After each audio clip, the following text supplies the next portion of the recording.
बोलिए शंकर भगवान की हरे हर तो महाराज सदैव यही बात करते रहे ठाकुर जी से कि मैं तो जपू सदा तेरा नाम दयालु दया करो। क्योंकि महाराज हम आपके भक्त हैं, ये हमने सबको बता रखा है। यदि हमारे साथ कुछ भी बुरा हुआ तो बदनामी आपकी होगी। बताइए बदनामी किसकी होती है? जिसका नाम होता है, जो है नाम वाला वही तो बदनाम है।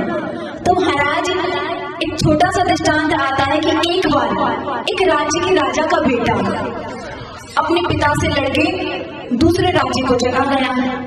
अब योग्यता कुछ थी नहीं उसके अंदर, बालक के अंदर, तो वह राजकुमार दूसरे राज्य में जाके होटल में जाके बर्तन मांजने का काम करने लग गया।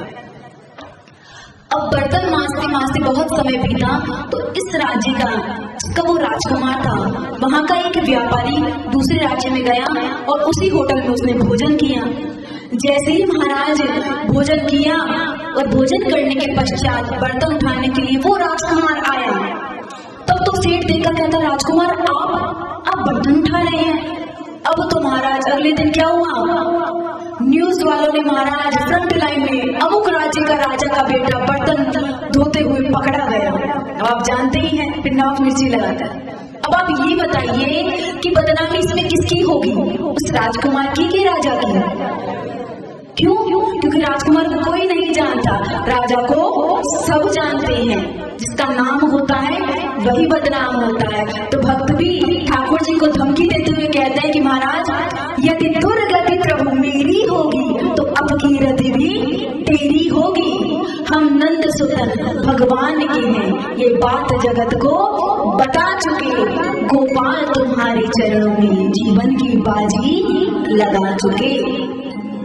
महाराज इसलिए थोड़ी कृपा दृष्टि बनाए रखिएगा भक्तों पर, नहीं तो बदनामी कर देंगे हम आपकी। तो महाराज कौन कहता है भगवान से बातें कीजिए, वो बात भी करते हैं। अरे कौन कहता है भगवान आते नहीं, तुम मीरा की जैसे बुलाते नहीं। हमें बुलाना नहीं आता और हम कहते भगवान वहां कुछ नहीं होता, सब कपोल कल्पना है। नहीं, आते हैं। कलिकाल में भी महाराज काफी भक्तों के पास आए हैं। भक्त माल में बहुत सुंदर कथा आती है कि एक सेठ जी थे, वो भगवान संत सेवा भगवत सेवा बहुत किया करते थे। उनका नाम था त्रिलोक चंद दास जी। महाराज उस संत सेवा बहुत किया करते, लेकिन कुछ समय बीता और वो वृद्धावस्था को प्राप्त हो गए। देखिए, या तो पतिदेव यदि भजन पूजन करने वाले होंगे तो पत्नी नास्तिक प्रकार की होगी। यदि पत्नी भजन पूजन करने वाली होगी तो पतिदेव थोड़े से नास्तिक होंगे। यदि पतिदेव भजन सुनने वाले होंगे तो देवी जी गाना सुनने वाली होंगी। दोनों ही भगवान के भक्त, ये होना थोड़ा सा कठिन है। ये जोड़े जल्दी से मिलते नहीं हैं कि दोनों ही भगवान के भजन में लगे हुए हैं। लेकिन वो सेठ जी और सेठानी दोनों ही भगवान की सेवा करते, संत सेवा करते महाराज। लेकिन उनके यहाँ ना तो कोई पुत्र था ना ही कोई पुत्री थी, कोई संतान नहीं थी उनकी। लेकिन उनको संतान ना होने का कोई गम भी नहीं था। महाराज गरीब कौन है? गरीब वो नहीं है जिसके पास धन नहीं है, गरीब वो है महाराज जिसकी तृष्णा समाप्त नहीं हुई है। कोवा दरिद्रो ही विशाल तृष्णा। अब बस खूब पैसा है लेकिन आपके अंदर ये इच्छा है कि और हो जाए और हो जाए, तो आपसे ज्यादा गरीब और कोई संसार में नहीं है। और अमीर कौन है? जिसके पास कुछ नहीं है महाराज, फक्कड़ है और किसी की चाह भी नहीं है, उससे ज्यादा अमीर कोई है भी नहीं है। संतों के पास क्या होता है? कुछ भी नहीं होता महाराज। लेकिन फिर भी आप देखो बड़े बड़े सेठ साहूकार दंडवत प्रणाम करते हैं और कितना कुछ देना चाहते हैं, पर संत लेते नहीं हैं। क्यों? क्योंकि हम जिसको धन मानते हैं वो वास्तविकता में धन है ही नहीं। अब तो महाराज उनके कोई सेठ सेठानी की कोई संतान थी नहीं और इस बात का गम भी उनको नहीं था। बढ़िया भगवान ने नहीं दिया, उनका लालन पालन करना पड़ता, स्कूल भेजना पड़ता, फिर उनके विवाह की चिंता, अनेकों चिंताओं ने ठाकुर जी ने मुक्त किया। आप यदि सकारात्मक सोच रखेंगे तो दुनिया बहुत अच्छी सी आपको दिखाई देने लग जाएगी, लेकिन नकारात्मक सोचेंगे तो महाराज सुबह पहले ब्रश कर रहे हैं, कोलगेट का ढक्कन भी नहीं खुल रहा तो क्या कहिए हमारी तो किस्मत ही खराब है, ये कोलगेट भी साथ नहीं देता हमारा। तो महाराज यदि नकारात्मक सोच रखेंगे तो कोलगेट में भी गुस्सा आएगा। तो यहाँ सेठ जी सेठानी मस्त अपने भगवत भजन में, संत सेवा में, उनको कोई इच्छा नहीं, लेकिन शरीर वृद्धावस्था को प्राप्त हुआ। अब सेठानी जी से काम बनता नहीं तो सेठ जी से कहती है कि प्रभु संत सेवा करने में जोर तो मुझे बिल्कुल नहीं आता, आनंद ही आता है, लेकिन अब मुझसे अकेले कोई काम नहीं बनता। यदि आप जा ही रहे हो दुकान पर तो एक नौकर देखना, कोई अच्छा सा नौकर मिल जाए तो मेरे लिए ले आना, थोड़ा काम बंटवा दिया करेगा, थोड़ा काम कर दिया करेगा, मैं हिलते डुलते नहीं बनती। सेठ जी ने कहा आज जाएंगे तो कोई अच्छा सा बालक मिला तो ले आएंगे। सेठ जी सुबह सुबह अपने टहलते हुए दुकान जा ही रहे थे, इतने में पीछे से आवाज आई, सेठ जी राम राम।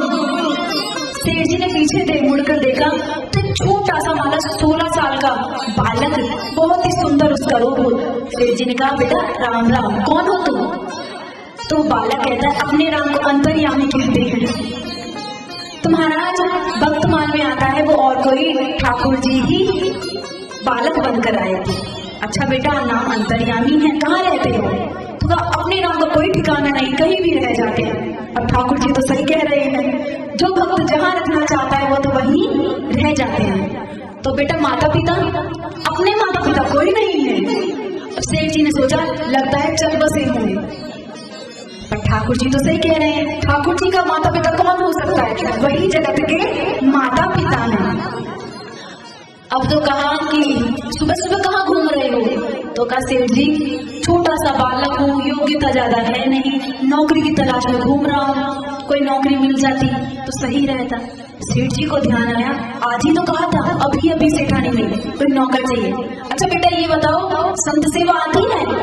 अब तो ठाकुर जी ने मुस्कुराते हुए संत सेवा में तो हमें बड़ा मजा आता है, हमारे बचपन से ही हम संत सेवा में लगे हुए हैं। तब तो काम कर लोगे? बिल्कुल कर लेंगे। तुम्हारा वेतन क्या होगा ये और बता दो, नहीं तो नौकर बहुत झगड़ते हैं महाराज। तो अपने राम का आगे नहीं है कोई, ना अपने राम के कोई पीछे है, बस महाराज खाने को मिल जाए चकाचक 3 टाइम, इतना जरूर बता देते हैं, हम खाते बहुत हैं। सेठ जी ने कहा खाने की कहाँ कमी है, खूब खाना, इतनी सेवा होती है संतों की, तुम और जुड़ जाओ। तब तो कहा कि हम वेतन कुछ नहीं लेंगे, लेकिन शर्त ये है कि हमारे खाने में जिसने रोका टोकी की उसी समय हम घर छोड़कर चले जाएंगे। सेठ जी ने कहा ऐसा कभी नहीं होगा, आप चलो। अब तो महाराज सेठानी जी से कहते हैं सुबह ही कहा था तुमने कोई नौकर लाने को, देखो बड़ा ही सुंदर बालक लाया। अब तो कहा नाम इसका अंतर्यामी है और कह रहा था बचपन से इसने संत सेवा की। अब तो महाराज कहना ही क्या, ठाकुर जी का तो घंटों का काम मिनटों में और मिनटों का काम सेकंड्स में ठाकुर जी कर देते। खूब संत सेवा होने लगी, क्योंकि ठाकुर जी स्वयं सेवा करने पधारे हैं तो संतों का आवागमन भी बहुत हो गया। अब तो बहुत दिव्य संत भी पधारने लगे, आने लगे। ऐसा करते करते महाराज भक्तमाल में लिखा है पूरे 13 महीने बीत गए। 13 महीने बीते संत सेवा करते करते, चूंकि भगवान थे तो एक आकर्षण था उनमें। सेठ जी नित्य व्रती अंतर्यामी के साथ ही सुबह भोजन करते और शाम को भी भोजन करते। अब यहाँ एक दिन सेठानी जी पड़ोसन के पास गई, कुछ होगा गीत गाने के लिए गई, और गीत समाप्त होने के बाद आप जानते ही हैं माता बहने पंचायती महाराज चालू। अब पंचायती चालू करते ही पड़ोसन ने कहा बहन तेरा नौकर बड़ा सुंदर है, कहाँ से लेकर आई? तो कहा हाँ सुंदर तो बहुत और काम भी बहुत करता है, हाँ बहुत सुंदर लगता है काम। तू यदि कभी सोचे ना इसको नौकरी से निकाल लेंगे तो मुझे बता देना, मैं रख लूंगी इसे काम का। अब तो दोनों बातें करने लगी। सेठानी जी ने कहा अच्छा तो है, लेकिन एक बात जरूर है, खाता बहुत है। अकेले संतों के लिए जितना बनाती हूँ 100 संतों का अकेला ही ठूक जाता है। क्या बताऊँ तुझे, मैं तो इसके लिए ही बनाते बनाते थक जाती हूँ। दिखने में बालक है, ठूसता बहुत है। अब तो महाराज सेठानी का यहाँ कहना हुआ, वहाँ अंतर्यामी अंदर ध्यान हो गया। सेठानी जी तो पंचायत के घर चली और बैठे महाराज अंतर्यामी अंदर ध्यान। या सोचिए कि कोई काम से गया होगा, सब्जी वब्जी लेने गया होगा, सुबह से सांझ हो गई, अंतर्यामी नहीं पधारा। सेठ जी दुकान से आए, अब तो महाराज भोजन के लिए कहते हैं कि अंतर्यामी को तो बुलाओ। तो कहा महाराज सुबह से मैं भी देख रही हूँ अंतर्यामी है ही नहीं। तब तो कहा कि कोई काम से गया होगा, कुछ इंतजार कर लेते हैं। कुछ समय इंतजार किया, लेकिन महाराज सांझ से रात्रि हो गई पर अंतर्यामी नहीं पधारे। सेठ जी ने कहा कि तुमने कुछ भला बुरा तो नहीं कह दिया उसे? तो कहा राम राम, मैंने उसे कुछ भी भला बुरा नहीं कहा। तो कहा फिर कहाँ चला गया? अब सेठ जी को ध्यान आया अंतर्यामी ने शर्त रखी थी। तो ये बताओ देवी, तुमने उसके खाने पीने पे कोई टोक लगाई? तो कहा महाराज अब आप पतिदेव हैं, आपसे तो क्या छुपाना, उससे तो मैंने कुछ नहीं कहा, पर हाँ आज पड़ोसी के यहाँ चर्चा जरूर चली थी और मैंने ये कह दिया कि खाता बहुत है। अब तो सेठानी ने से कहते हैं सेठ जी कि देवी भगवान का दिया सब कुछ है, ये छोटी छोटी बातें करने की क्या आवश्यकता है तुम्हें? लेकिन तुमने यदि पड़ोसी से कहा तो उसे कैसे पता चला? अब तो सेठ जी ने ठाकुर जी के सामने संकल्प लिया कि जब तक मेरा अंतर्यामी नहीं पधारेगा तब तक मैं भोजन नहीं करूंगा। अब तो पतिदेव ना पाए तो पत्नी कैसे पाले महाराज?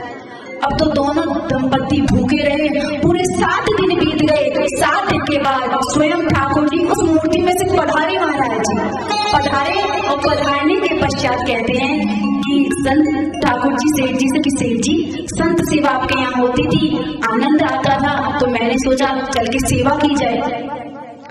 अब तो सेठ जी महाराज हल्के बक्के रह गए, आश्चर्य का ठिकाना नहीं कि ठाकुर जी से मैंने नौकर के समान व्यवहार किया, मुझे माफ करना, कोई त्रुटि हो गई है, क्योंकि नौकर से तो नौकर जैसा ही व्यवहार करते हैं। ठाकुर जी आप पुनः पधारिए। ठाकुर जी ने कहा हम पुनः पधार तो जाएंगे, लेकिन अब आप हमसे नौकर जैसा व्यवहार नहीं करेंगे, अब आप हमसे भगवान जैसा व्यवहार करेंगे।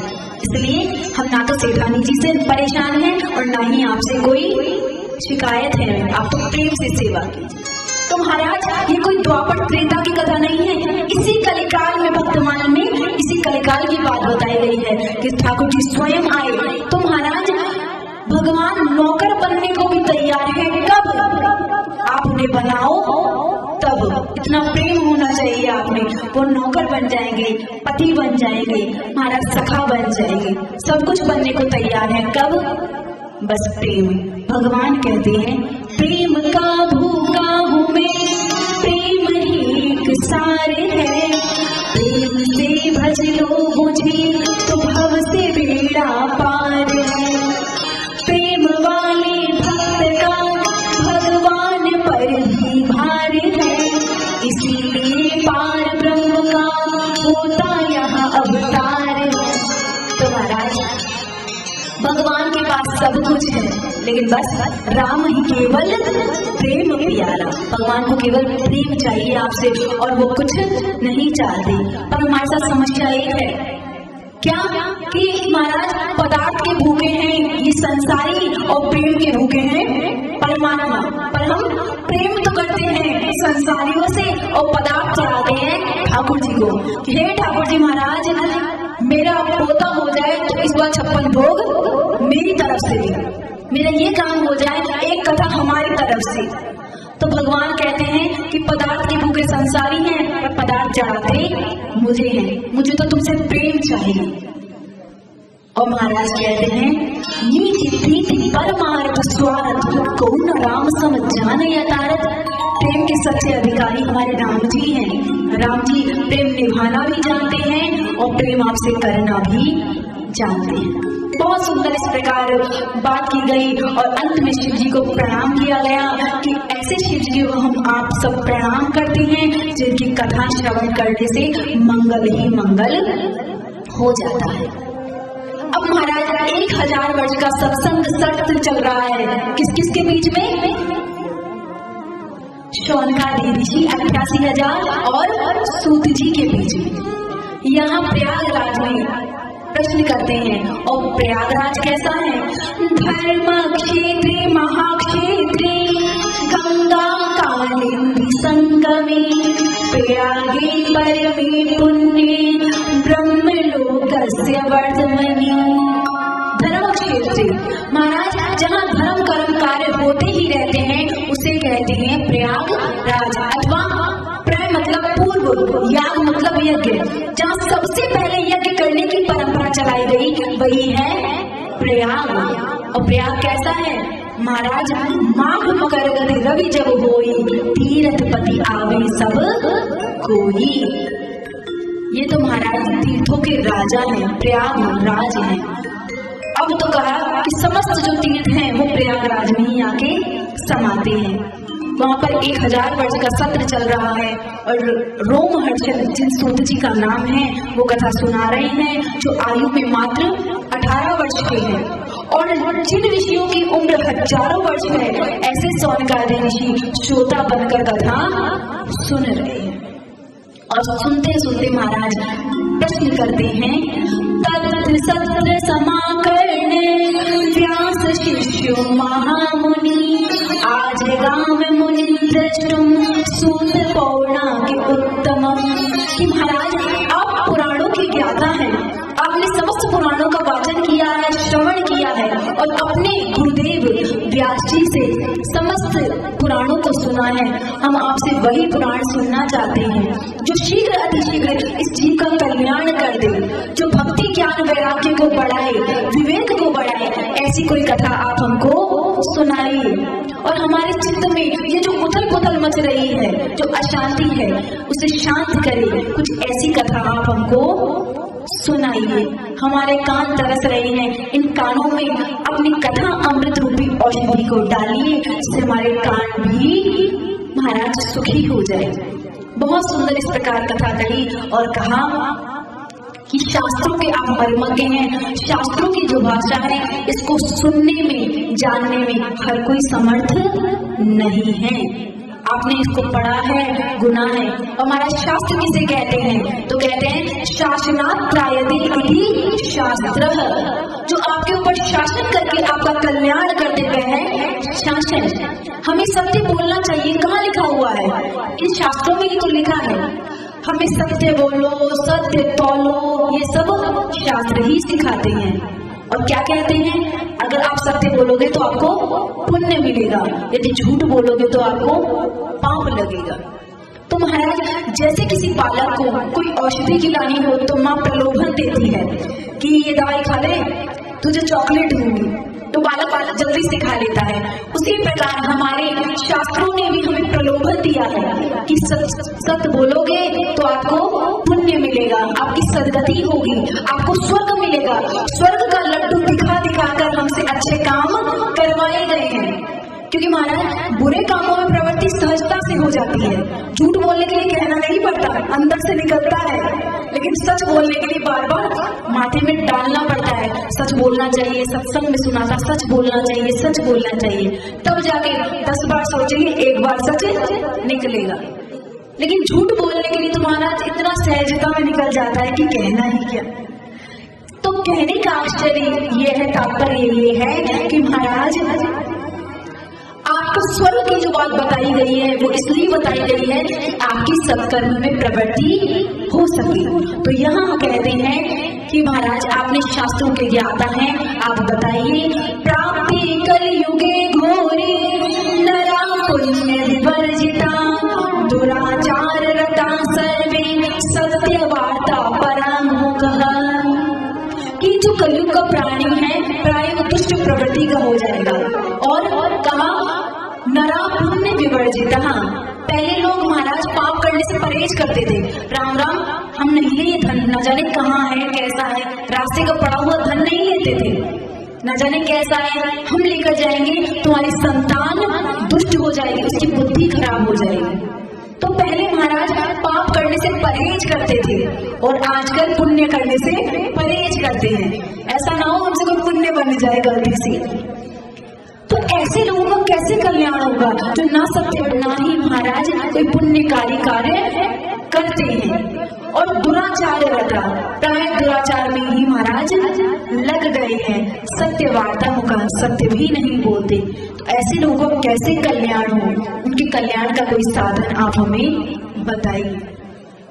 तो महाराज कहते हैं कि अब चारों वर्णों की बात बताई गई कि ब्राह्मण कैसे होंगे, वैश्य कैसे होंगे, शूद्र कैसे होंगे और क्षत्रिय कैसे होंगे कलयुग में। तो ब्राह्मणों के लिए कहा गया विप्रालोभ ग्रह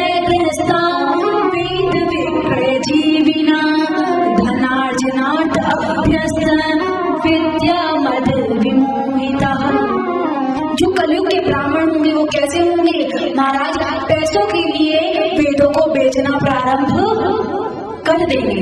पहले वेदों को सुनाने का, शास्त्रों को सुनाने का हर किसी को अधिकारी नहीं था। पहले जो ब्राह्मण थे, गुरु थे, वो महाराज जल्दी से दीक्षा नहीं देते थे, खूब ठोक बजा कर देखते थे, यानी अधिकारी है तभी उसको कुछ भी सुनाया और पढ़ाया जाता था। पर आज महाराज कहा कलयुग में तो आप पैसा दे फेंक और तमाशा देख, ऐसा हो जाएगा। महाराज भक्त मान में ही कथा आती है कि रामानंदी जो गुरु थे, आचार्य हुए रामानंदी संप्रदाय के रामानंदाचार्य जी महाराज एक बार राजस्थान की यात्रा के लिए पधारे।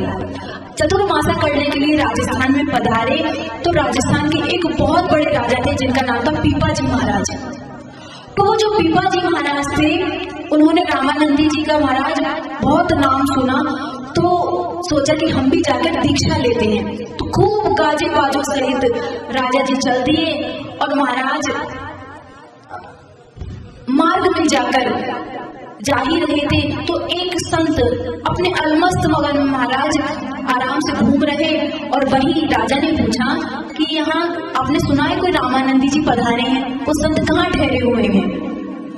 अब तो वो जो संत थे जो अपने मस्त थे तो उन्होंने कहा रामानंदी, अरे वो तो महान पापी है, ढोंगी है एक नंबर का, कहाँ जा रहे हैं उसके पास में। अब तो राजा को इतना क्रोध आया महाराज, उसने कोड़ा उठाया और वो जो घूम रहा था वो पागल की तरह उसको बहुत मारा, कोड़ों से खूब मारा और चल दिया। अब महाराज जैसे ही चले तो रामानंदी जी की कुटिया बनी हुई थी।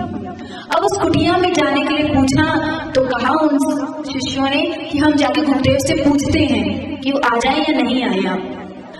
अब तो महाराज जब आज्ञा लेने गए शिष्य तो रामानंदी जी ने कहा कि राजा से कह दो हम राजाओं को दीक्षा नहीं देते। जब ऐसा कहा तो राजा ने सोचा कि मैं राजा बन के आया हूँ, इतने गाजे बाजे सहित आया हूँ, शायद मुझे इसलिए दीक्षा नहीं दी जा रही। तो उन्होंने अपने राजसी वस्त्र उतारे, समस्त वस्त्रों को उतार दिया, अपने सैनिकों को, घोड़ों को, सबको रवाना कर दिया। अब शिष्यों से कहा कि जाके रामानंदी जी से कहो कि एक दीनहीन पुरुष आपकी शरण में आया है, दीक्षा लेने आया है, अब तो दीक्षा दोगे। तब तो जैसे ही शिष्यों ने बताया तो रामानंदी जी ने कहा उससे कह दो जाके कुएं में छलांग लगा दे, हमें नहीं देनी उसे दीक्षा। अब तो इस प्रकार कहा तो शिष्यों ने कहा कि हमारे गुरुदेव ने कहा है कुएं में जाके जान दे दो, हमारे गुरुदेव तुम्हें दीक्षा नहीं देंगे। लेकिन राजा इतना महाराज गुरुनिष्ठ भक्त था कि वो चल दिया, जैसे ही कुएं में कूदने लगा तो शिष्यों ने हाथ पकड़ लिया। गुरुदेव ने ये भी कहा था कि कुएं में कूदने लगे तो हाथ पकड़ कर ले आना। अब तो महाराज रामानंद जी के पास में जैसे ही राजा गया और दर्शन किया तो राजा तुम्हारा आश्चर्यचकित रह गया। क्यों? जिसको कोड़ों से मारा था वो और कोई नहीं, रामानंदी आचार्य स्वयं थे। अब तो क्षमा मांगने लगा, चरणों में गिर गया। तो उन्होंने कहा नहीं क्षमा मत मांगो, कोई बाजार में 10 रुपए का मटका भी खरीदता है तो कितना ठोक बजा कर देखता है, सही तो है ना, ठंडा पानी तो रहेगा, टपकेगा तो नहीं, छिद्र तो नहीं है। तुम तो गुरु बनाने जा रहे थे हमें, तुमने खूब ठोक बजा कर देख लिया और हमने भी तुम्हें ठोक बजा कर देख लिया, तुम भी पात्र हो बनने की होगी। यह गुरु की महिमा। तो पहले जब कोई को दीक्षा दी जाती थी ऐसे नहीं दी जाती थी, खूब ठोक बजाकर देखा जाता था। लेकिन आज तो महाराज कहते हैं रामचरितमानस में गुरु शिष्य अंध बधिर कर लेखा, एक न सुनहि एक नहीं देखा। आज तो गुरुदेव जो शिष्य हैं वो चाहते हैं कि हम गुरु जी से जुड़ जाएंगे तो हमारा भी नाम हो जाएगा, हमारे गुरु जी तो बड़े प्रसिद्ध हैं, इनसे हम जुड़ जाएंगे हमारा नाम हो जाएगा। गुरुदेव भी सोचते हैं कि चेले के पास बड़ा माल पानी है, चेला अच्छा मिल गया, तगड़ा में चेला मिला है, खूब हमारा ठाठ मांगे हमारे। तो महाराज जब गुरु शिष्य से कुछ लेने की अपेक्षा रखता है तो वो गुरु नहीं है, वो तो लघु हो गया, क्योंकि जो देता है वो बड़ा होता है और जो लेता है वो छोटा होता है। यदि गुरु शिष्य से कुछ लेना चाहता है तो महाराज वो गुरु नहीं रहा, वो तो छोटा हो गया। महाराज शिष्य का काम है कि अपना सर्वस्व गुरुदेव के चरणों में समर्पित कर दे, और गुरु का काम भी है क्या कि शिष्य से फूटी कौड़ी लेने की भी अपेक्षा नहीं रखे। जब ऐसा होगा तभी महाराज अपना कल्याण हो सकेगा। गुरु का काम है शिष्य के मन की रक्षा करना, कि जो हमारा शिष्य है इसका मन डोले नहीं, और शिष्य का काम है कि गुरु के तन की रक्षा करना, कि हमारे गुरुदेव को कोई तकलीफ ना हो। महाराज जब इस प्रकार का तालमेल होगा तभी जाके इस जीव का कल्याण होगा। नहीं तो कहते हैं कि महाराज लोभी गुरु और लालची चेला, दोनों नरक में ठेला ठेला। इसलिए गुरु बनाओ महाराज, जान के गुरु बनाओ कि हम जिससे जुड़ने जा रहे हैं वो स्वयं परमात्मा से जुड़ा हुआ है या नहीं। जिसको करंट लग रहा हो उसको पकड़ लोगे तो आपको भी करंट लग ही जाएगा। इसलिए गुरु की महिमा बताई गई। तत्पश्चात महाराज व्यक्तियों के बारे में बताया गया कि अदया पंडित मन्या स्वचार लोप का कृषि उद्यमता क्रूर स्वभाव मलिनाशय।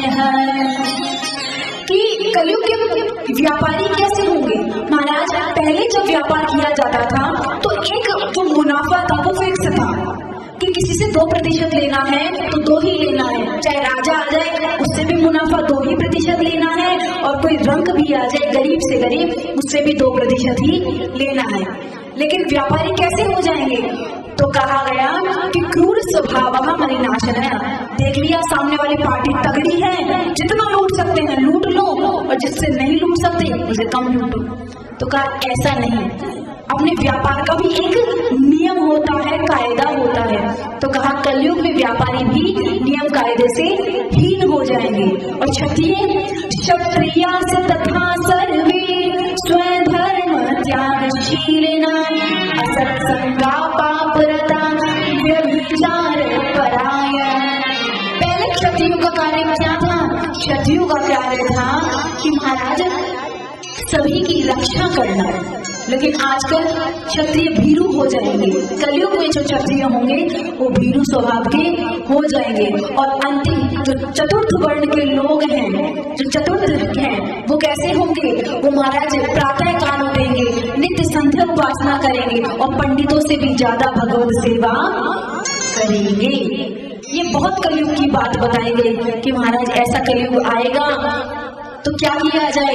तो कलयुग से बचने के लिए है कि शीघ्र अतिशीघ्र इसी जीवन में अपना उद्धार कर लिया जाए।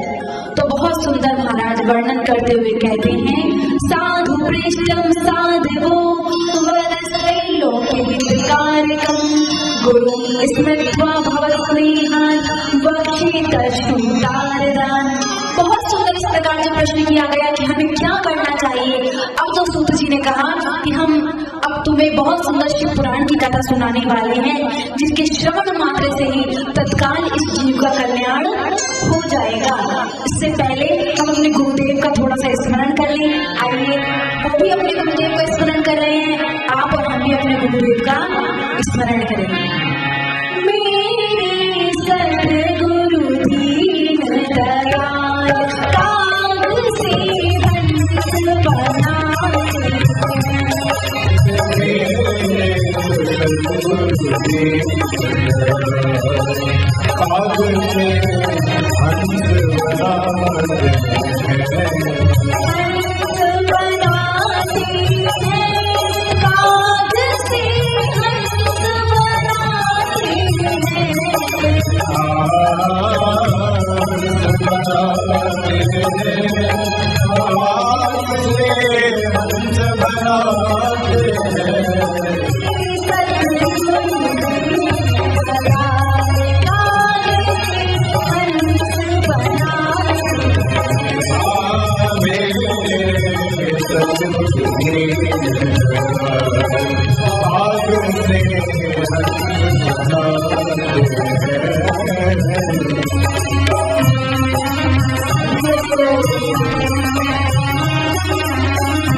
भरा जहाँ भक्ति का भंडार,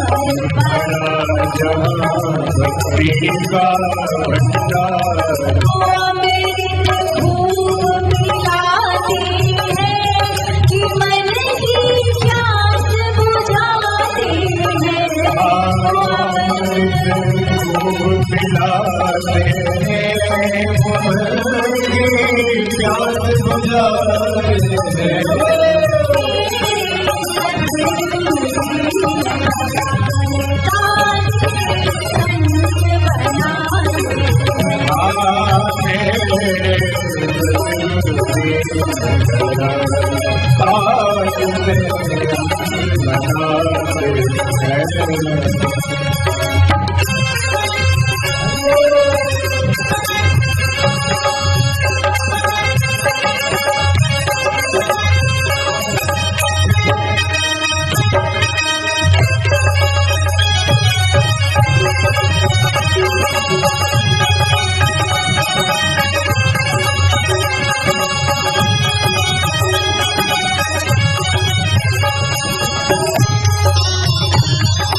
गुरु चरणों का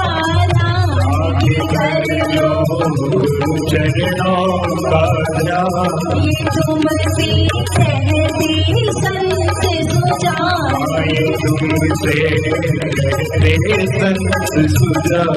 वो अमृत खूब पिलाते हैं कि मन के भरम मिटाते हैं,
बोलिए सद्गुरुदेव भगवान की। तो महाराज ऐसे सद्गुरुदेव को प्रणाम करते हुए अब शिव महापुराण में बताते हैं कि महाराज एतत् शिव पुराणमहि श्लोकम श्लोकार्धमेव च यः पठेत् भक्ति संयुक्त स पापं मुच्यते क्षणात्। कि महाराज जो भी इस शिव पुराण के एक श्लोक भी नहीं आधा श्लोक, आधे का भी आधा यदि श्रवण कर लेगा तो उसके समस्त पाप तत्काल ही नष्ट हो जाएंगे। इसलिए श्लोकों की बड़ी महिमा बताई गई। प्राय आप देखना कि श्लोक समझ में नहीं आते, फिर भी समस्त कथा व्यास श्लोक कहते हैं। क्यों?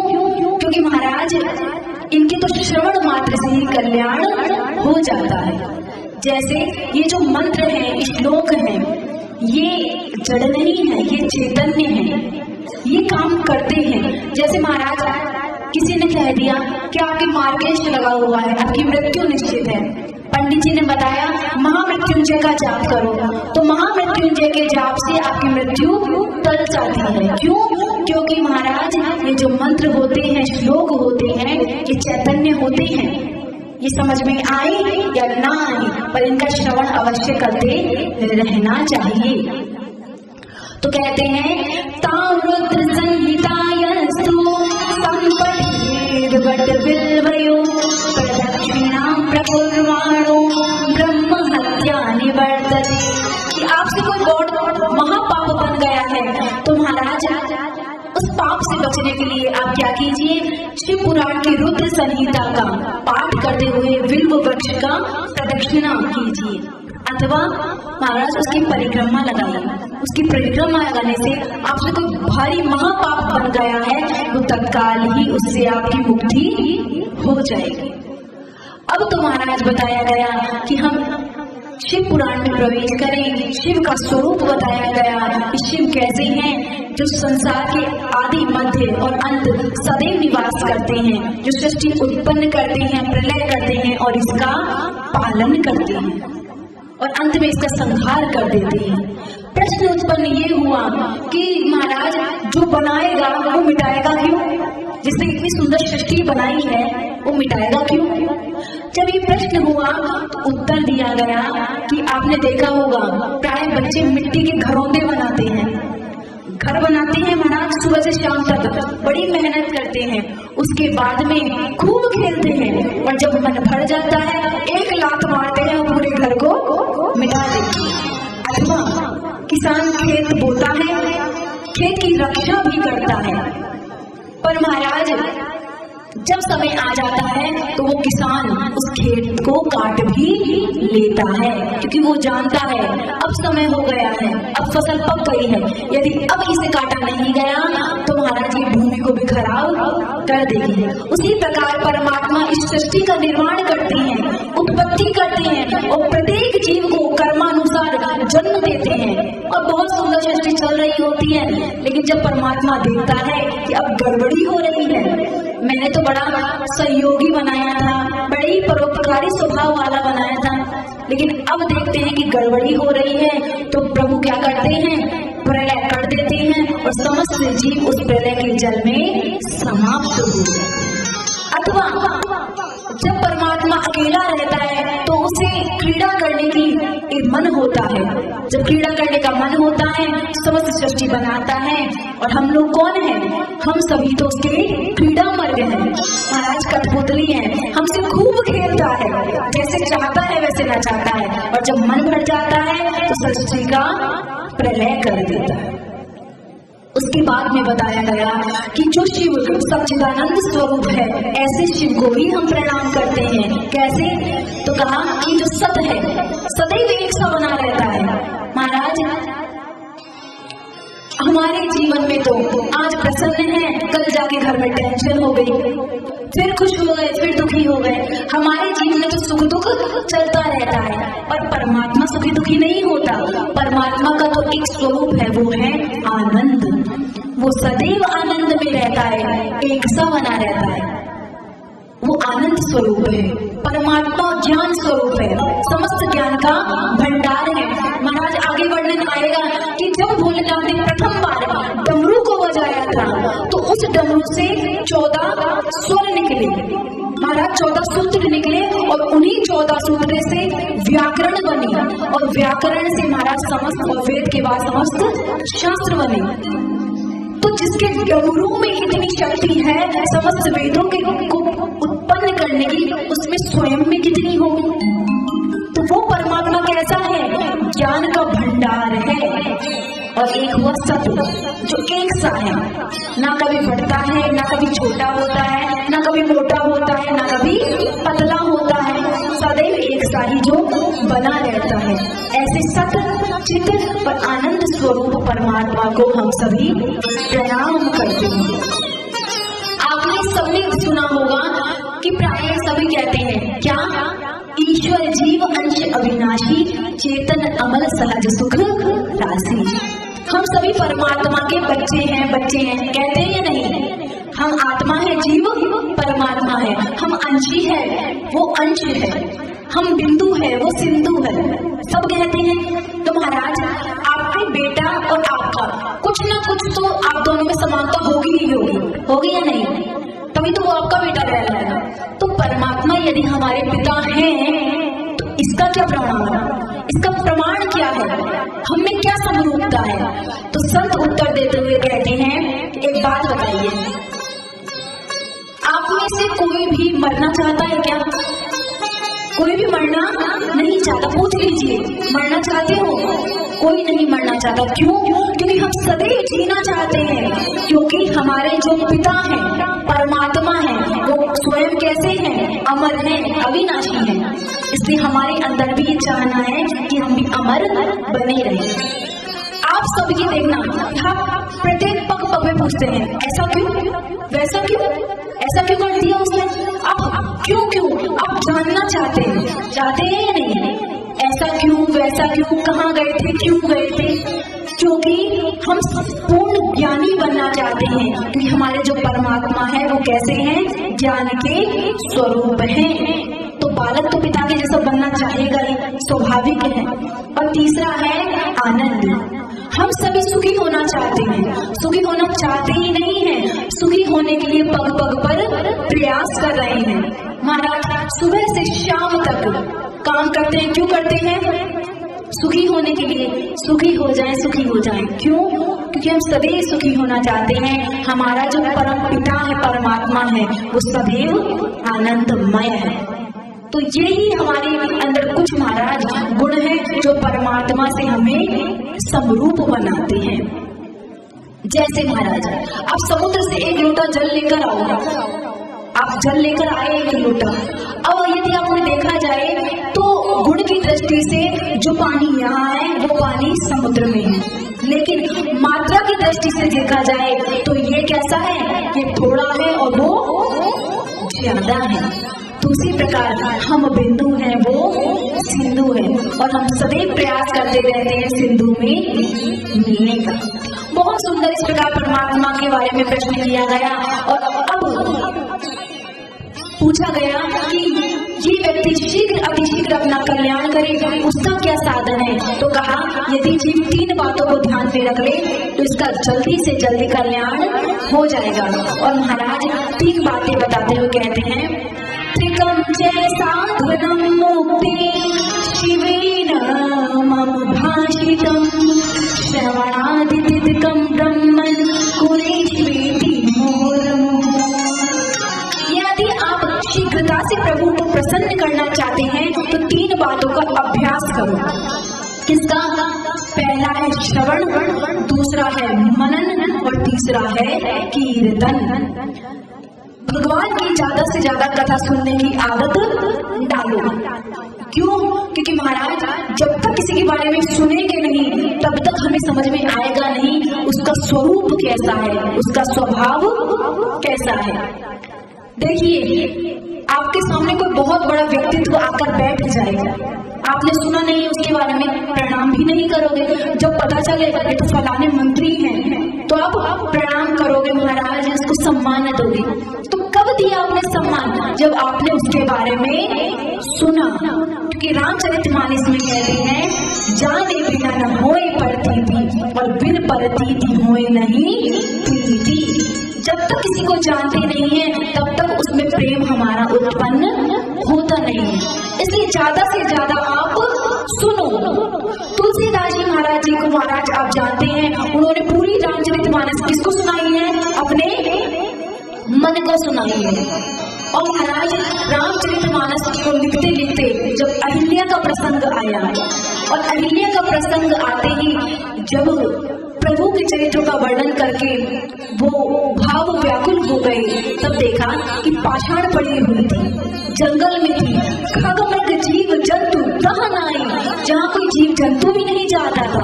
अरे महाराज इंसानों को तो छोड़ो, उसके पति ने उसे छोड़ दिया था, जानवर भी नहीं जाते थे, पक्षी भी नहीं जाते थे, पाषाणवत पड़ी हुई थी, कोई पूछ भी नहीं रहा था। ठाकुर जी स्वयं गए, चरणों की रज उसे प्रदान की, चरण छुपाए और उसकी मुक्ति की। और जैसे ही मुक्ति की माता अहिल्या ने प्रणाम किया और अपने पति लोग को चली गई। तब तुलसीदास जी ने अपने मन को डांटते हुए कहा कि इतने जो प्रेम स्वरूप है प्रभु, उनका भजन नहीं करके यहाँ वहाँ भटक रहा है। और कहते हैं अस कर दीना बंधु प्रभु कारण रहित दयाल।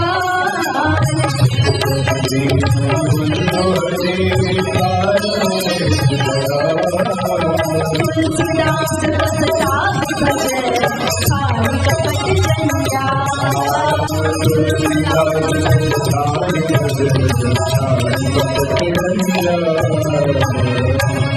तुलसीदास जी ने अपने मन को डांटते हुए कहा, हे सब, हे मूर्ख मन, ऐसे प्रभु का तो ध्यान नहीं करता और प्रत्येक जीव से, संसारियों से कामना करता है। अरे जिसे अहिल्या जैसी को तार दिया वो तेरे को क्यों नहीं तारेगा? उसका बड़ा ही कोमल स्वभाव है। खूब डांटा और कहा, अस कहि दीना बंधु प्रभु कारण रहित दयाल। तुलसीदास सठ काहे बजन झाड़ कपट जंजाल। इन जंजालों को छोड़ और भगवान का भजन कर। लेकिन महाराज, मन को तो बहाने बनाने की आदत है ना।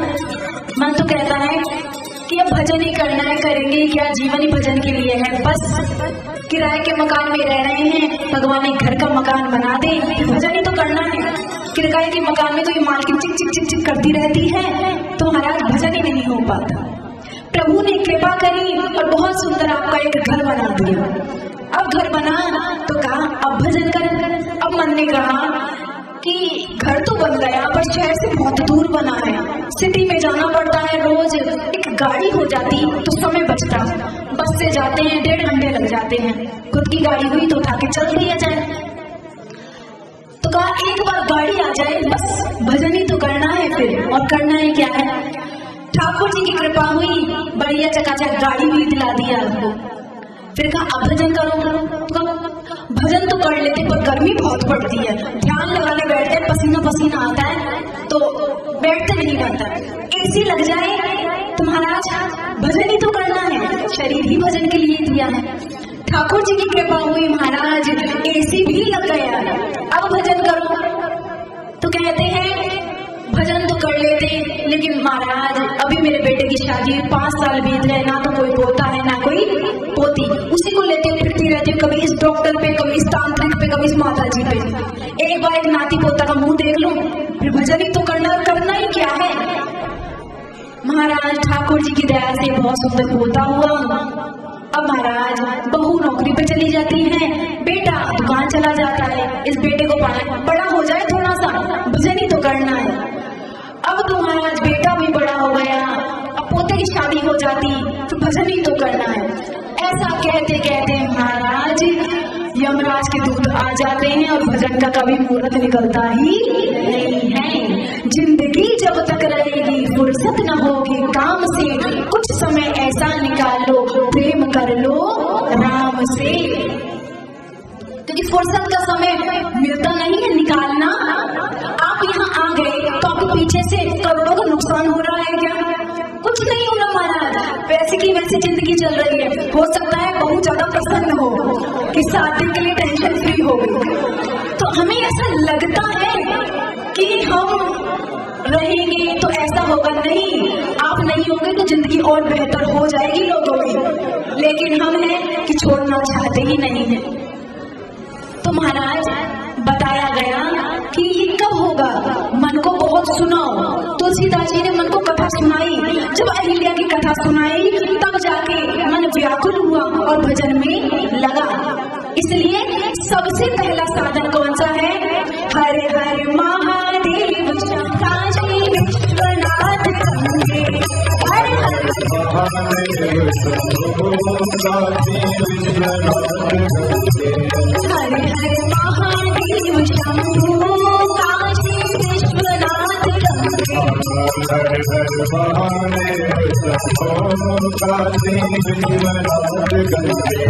काशी विश्वनाथ गंगे माता पार्वती संगे, काशी विश्वनाथ गंगे माता पार्वती संगे, हरे हरे महादेव शंभो काशी विश्वनाथ गंगे, हरे हरे